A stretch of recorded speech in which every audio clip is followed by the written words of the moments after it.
Hello guys, आज हम कुतुबुद्दीन ऐबक के बारे में पढ़ेंगे जो न्यू एजुकेशन पॉलिसी के तहत बीए सेकेंड ईयर के सेकेंड पेपर मेडिवल हिस्ट्री का मध्यकालीन भारत का टॉपिक है। कुतुबुद्दीन ऐबक का जीवन परिचय।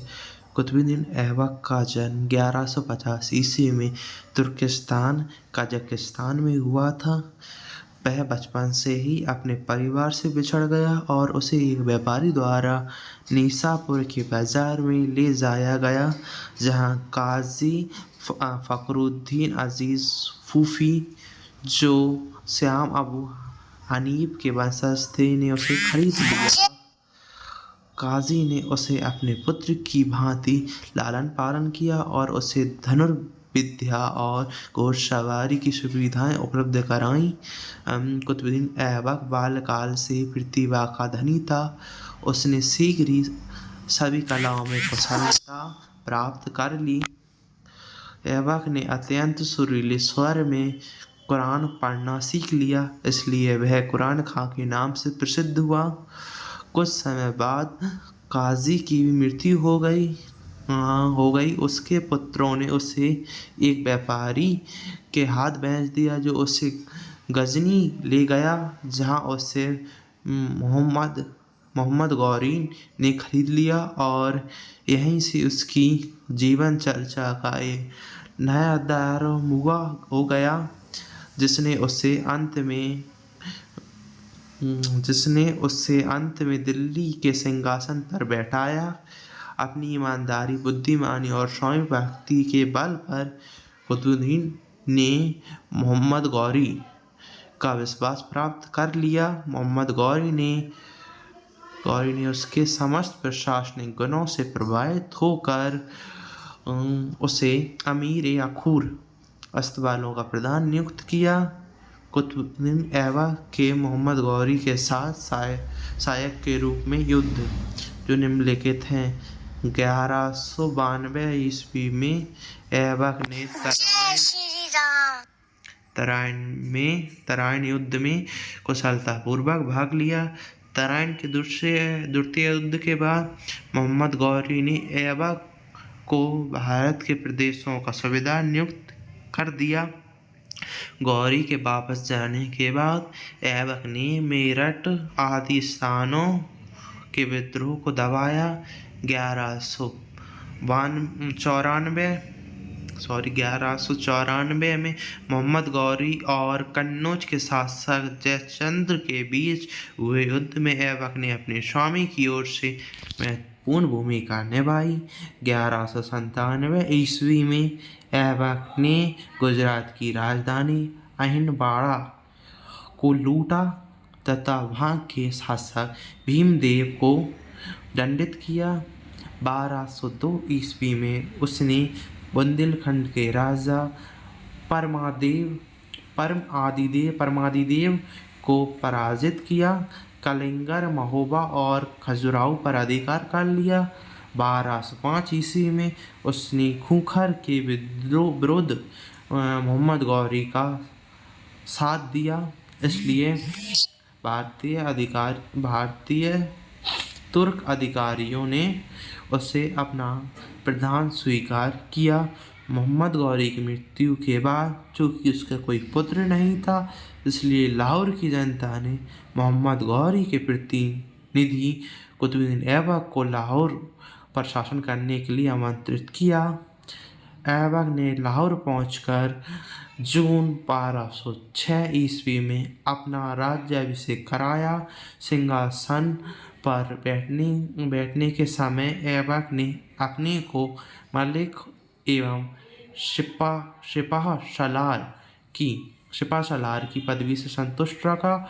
उसने अपने नाम से ना तो कोई सिक्का जारी कराया, ना ही कभी खुतबा पढ़वाया। कुछ समय बाद मोहम्मद गौरी के उत्तराधिकारी गयासुद्दीन ने ऐबक को स्वीकार कर लिया। कुतुबुद्दीन ऐबक को 1208 ईस्वी में दास्ता से मुक्ति मिल गई। कुतुबुद्दीन ऐबक के बारे में कुछ अन्य बातें। कुतुबुद्दीन ऐबक गुलाम वंश का संस्थापक था। कुछ विद्वानों का मानना है कि कुतुबुद्दीन ऐबक मुगल साम्राज्य का संस्थापक था। ऐबक मोहम्मद गौरी का तुर्की गुलाम था, जिसने तराइन युद्ध के पश्चात भारत में तुर्की सल्तनत के विस्तार में महत्वपूर्ण भूमिका निभाई। कुतुबुद्दीन ऐबक तराइन युद्ध में मोहम्मद गौरी के साथ था। इसने गौरी के साथ ही एक पैदल सेना का गठन किया, जो उसके शासनकाल के दौरान हुआ। और कुतुबुद्दीन ऐबक को मोहम्मद गौरी ने अपने सभी भारतीय आधिपत्य इलाकों का गवर्नर नियुक्त किया। ऐबक ने मोहम्मद गौरी के जीवन काल के दौरान ही अन्य बहुत से कार्य किए। 1206 ईस्वी में गौरी की मृत्यु के बाद गजनी के शासक तजुद्दीन एल्दोज ने दिल्ली पर अपना आधिपत्य स्थापित जमाना चाहा। साथ ही मुल्तान और उच्च के गवर्नर नसरुद्दीन कोबाचा भी स्वतंत्रता की महत्वाकांक्षा रखने लगा। इन सब के साथ ही ऐबक को राजपूतों व अन्य भारतीय प्रमुखों की खिलाफत का सामना भी करना पड़ा।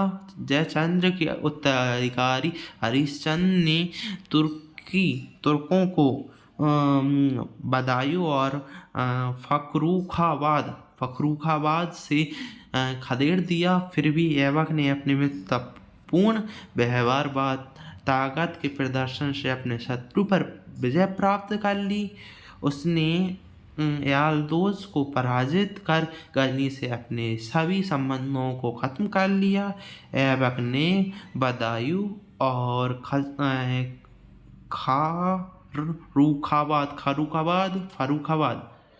फर्रुखाबाद पर पूर्ण विजय प्राप्त की।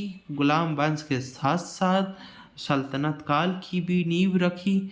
ऐबक ने सुल्तान की पदवी धारण की और लाहौर को अपनी राजधानी बनाया।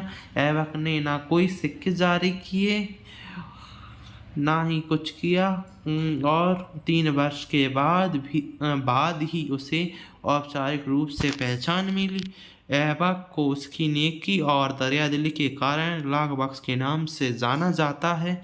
वह लाखों रुपए उदारतापूर्ण दान दे दिया करता था। उसे हातिम ताई द्वितीय भी कहा जाता था।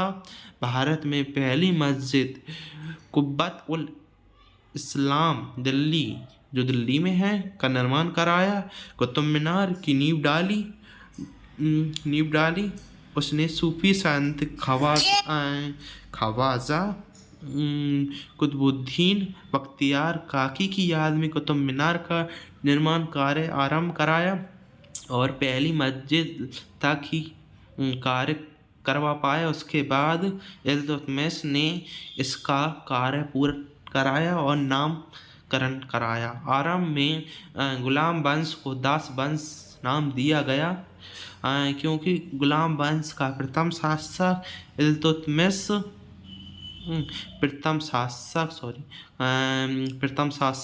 कुतुबुद्दीन ऐबक दास था। इल्तुतमिश और बलवंत भी दास थे, किंतु इस शब्द को मान्यता नहीं मिली क्योंकि इस वंश के 11 शासकों में केवल 3 शासक ही ऐबक, इल्तुतमिश, बलवंत ही दास थे और इन्हें सत्ता ग्रहण करने के पूर्व दासता से मुक्त कर दिया गया था। मोहम्मद गौरी के पास कोई पुत्र नहीं था, इसलिए अमीरों में सल्तनत को लेकर अधिकार करने की होड़ आरंभ हो गई। मोहम्मद गौरी ने अपने बड़े भाई मरहूम गयासुद्दीन गौरी के पुत्र महमूद को फिरोज कोहा नामक क्षेत्र का गवर्नर बनाया था, जो कि अफगानिस्तान में ही स्थित था। मोहम्मद का पूरा नाम मोहम्मद बिन गयासुद्दीन बताया जाता है।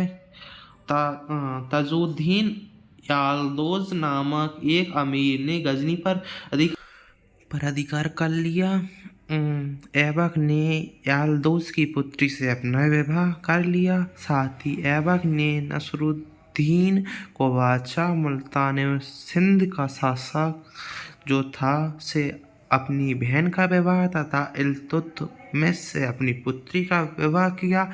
इन वैवाहिक संबंधों के कारण याल्दोज तथा कुबाचा की ओर से विद्रोह का खतरा कम हो गया। कालांतर में गौरी के उत्तराधिकारी गयासुद्दीन ने ऐबक को सुल्तान के रूप में स्वीकार करते हुए 1208 ईस्वी में सिंहासन सट राजकीय पताका एवं नकारा भेंट किया। इस तरह ऐबक एक स्वतंत्र शासक के रूप में तुर्की राज्य का संस्थापक बना। कुतुबुद्दीन ऐबक के शासन को 3 भागों में बांटा जा सकता है। 1191 से 1206 ईस्वी की अवधि को सैनिक गतिविधियों की अवधि कहा जाता है। इस समय ऐबक ने उत्तर भारत से गौरी द्वारा विजित प्रदेशों पर शासन किया। वेद लिखा गया है, वहाँ विजय लिख लीजिए। 1206 ईस्वी से 1208 ईस्वी की अवधि जिसे उसके राजनीतिक कार्यों की अवधि माना जा सकता है। 1208 में उसका अधिकांश समय दिल्ली सल्तनत की रूपरेखा बनाने में गुजरा।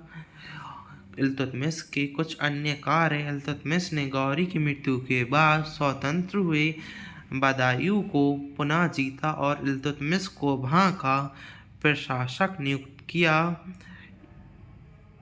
ऐबक ने गौरी की मृत्यु के बाद स्वतंत्र हुए बदायूं को पुनः जीता और इल्तुतमिश को वहां का प्रशासक नियुक्त किया और अपनी आकस्मिक मृत्यु के कारण कलिंगर एवं ग्वालियर को पुनः अपने अधिकार में नहीं ला सका।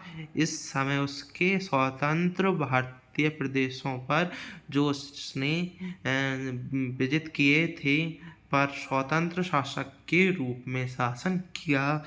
अपने शासन के 4 वर्ष बाद 1210 ईस्वी में लाहौर में चौगान पोलो खेलते समय घोड़े से गिरने के कारण ऐबक की मृत्यु हो गई थी, जिस चित्र में दिखाया गया है।